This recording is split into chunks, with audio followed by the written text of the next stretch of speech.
Hello, Virgo. Thank you for joining me for your monthly forecasts for August. This month begins with Mercury, the planet of communication, and of course your ruling planet in your zodiac sign. This is a marvellous opportunity to really grapple with the ideas that are important to you. But I've got to be honest with you, there could be a little bit of a stop-start element to some of the strands that you explore this month. Part of the reason for this, and of course you can often be so decisive, is that Mercury does go into a retrograde on the 13th. With the best will in the world, there probably is going to be some things that you think about, analyse, go for a bit, explore, stop, review, and then maybe rejig your plans and then maybe go again. And it's not really, this story is not really going to unravel this month. It's going to be into September before things become really clearer. The other complexity this month is that there's a lot of energy in the part of your horoscope to do with the subconscious. Now, because you're a very practical person and you like to work with tangible things, this at times could ask you to look at things that are a bit tricky. And that may be to do with things from your past too. Things that you may have thought that you've sorted out. But you may be surprised by how someone from your past can still have a very evocative impact on you in the here and now. There is also the role of Venus, which is in a delicious location through to the 25th in the sign of Cancer. So your friendships are also, and sociability are also very much to the fore. But I think it's the sociable strands where you can feel really comfortable, where you feel there's a sense of sincerity. So it could be people you're very well accustomed to, that you have that sort of longevity and continuity that you feel most at ease with, or it could be new friends that just seem to be chiming with you. But at the root of the 12th house energy that could be a bit challenging is the role of Mars.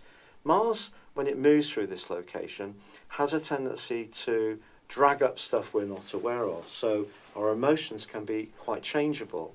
But there is, of course, an amazingly important eclipse which occurs on the 7th. And this occurs in the part of your scope that is to do with your health, your practical understanding of things. And it's forging a brilliant angle to Jupiter, the planet of growth.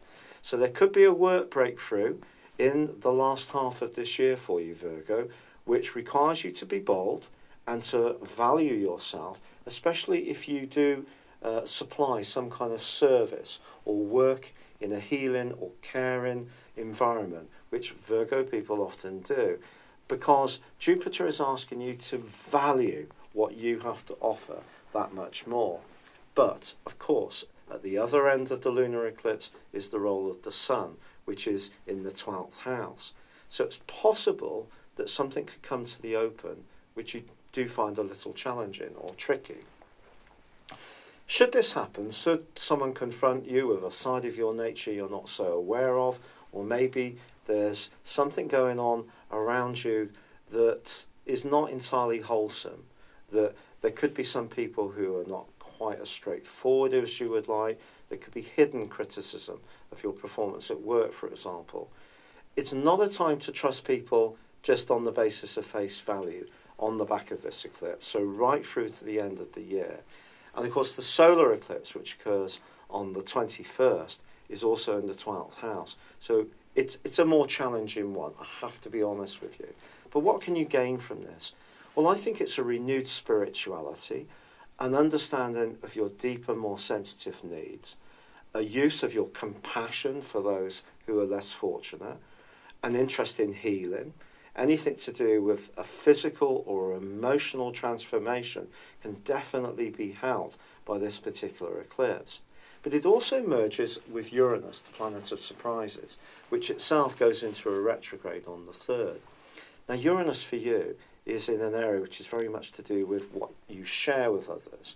And that can be a bit off and on with Uranus, because sometimes you may feel you want to be absolutely, totally committed, and the next minute you may need a total amount of your own space. And that's been going on since 2011.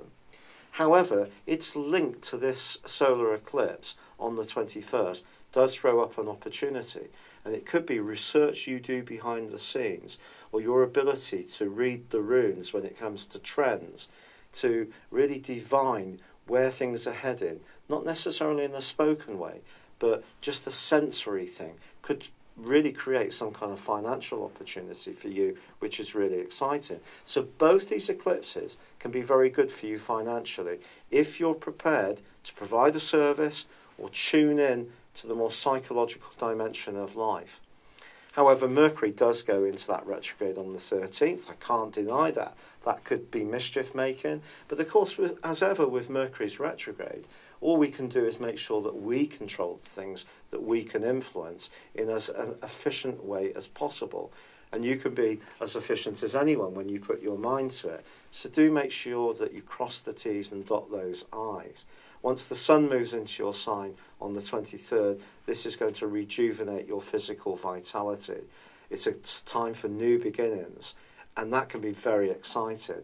It's true that Venus does move on the 26th into Leo, which again could see you asking questions about some close relationships. However, what is really, really exciting for you is that also on the 25th, Saturn ends a 5.5-month backward journey in your sector of home, family and emotions. And if you think back over the last 2 years or more, it may not have been always an easy time for you, as you've come to terms with who you are in terms of your identity. Saturn always gives us a lesson that has an upside, but how we go through it to find out that lesson isn't always an upside. It can be really darn hard. So if you have moved home, felt constrained in your environment, felt that other people weren't listening to the more sensitive side of your nature, I just think things can lighten.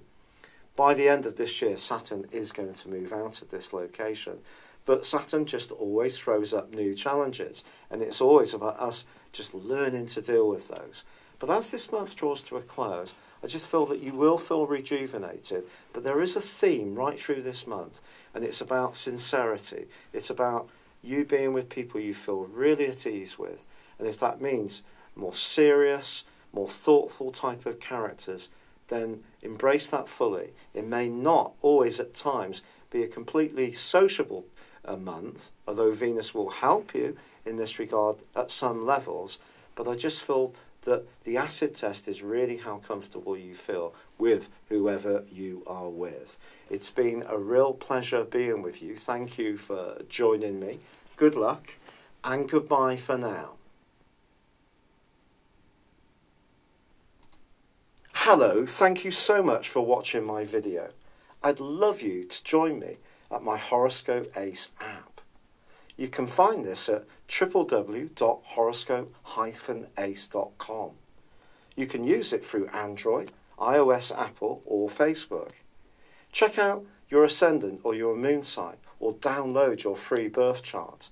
There's all your favourite videos, plus there are daily, weekly, monthly and yearly horoscopes for general, love, Chinese and Indian astrology.